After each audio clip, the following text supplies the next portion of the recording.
ახლა კი ბუდაპეშტის ეს მერი გამოვიდა ქუჩაში, ხელისუფლების წინააღმდეგ და ითხოვს ორბანისა და მისი შაიკის გადადგომას, ციხის კადრების გასაჯაროების შემდეგ. წამყვანი ფიგურა, წამყვანი კაცი ახლა მისი პარტიის ლიდერი მაგიარია, ვინც ორბანის მთავარ ოპონენტად ითვლება. პროტესტის ამბავს დარწმუნებული ვარ გაიგებდით. ძალიან მოკლედ.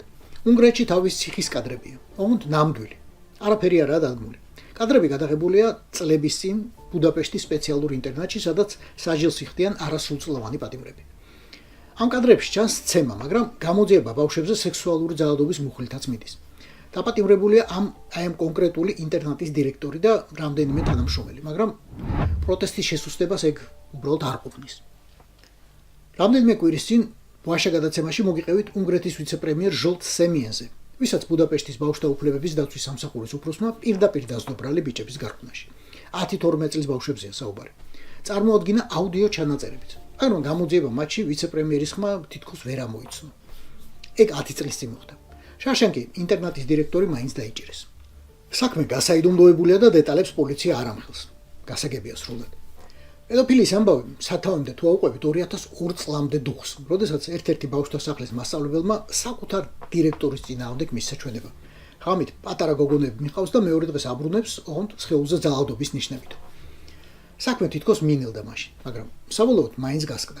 სახლის დირექტორი ამ წლის მაისში დააპატიმრეს, როგორც გითხარით, სექტემბერში კი გამოჩნდა ეს აუდიო ჩანაწერი. დაუსახელებელი მღვდელი ყვება, როგორ გაიგო საშინელი ამბავი წლების წინ.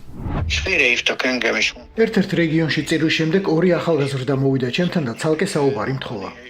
მითხრეს, რომ ერთ ბავშვთა სახლში ღამღამობით მიდიოდა ძალიან მაღალი რანგის პოლიტიკოსი, დაბურულ შუშებიანი მანქანით, რომ არ გამოჩენილიყო. მასთან ბიჭები ბნელ ოთახში შეჰყავდა და ისინი სახეს ვერ ხედავდნენ. 10-12 წლის ბიჭებზეა საუბარი. სქესობრივი კავშირი ჰქონდა მათთან. ერთხელაც ბიჭები ტელევიზორს უყურებდნენ და ხმით იცნეს. აი ესაა ბიძია ჟოლტიო. რჩევა რომ მკითხეს რა ვქნათო, ვუთხარი პოლიციაში უნდა წახვიდე და იჩივლოთ მეთქი. ბიძია ჟოლტი ყველაფერს უარყოფს, რა თქმა უნდა. მთელი მისი პარტიაცა და მთელი ხელისუფლებაც, იმიტომ რომ ახლა ამდენი წლის შემდეგ რამის აღიარება ავტომატურად ნიშნავს, რომ 2026 წლის არჩევნებს აგებენ. წაგების უფლება კი ორბანს უბრალოდ არ აქვს. იმიტომ რომ ორბანი არის მოწინავე იერარქი ევროპისა და ზოგადად დასავლური ცივილიზაციის წინააღმდეგ, რომლის ჩახმახიც პუტინს აქვს შეყენებული. ფიცოც თავისას მაფხურობს ბაბიშიც, მაგრამ ორბანის წონა და თავხედობა ჯერ არც ერთს არ აქვს.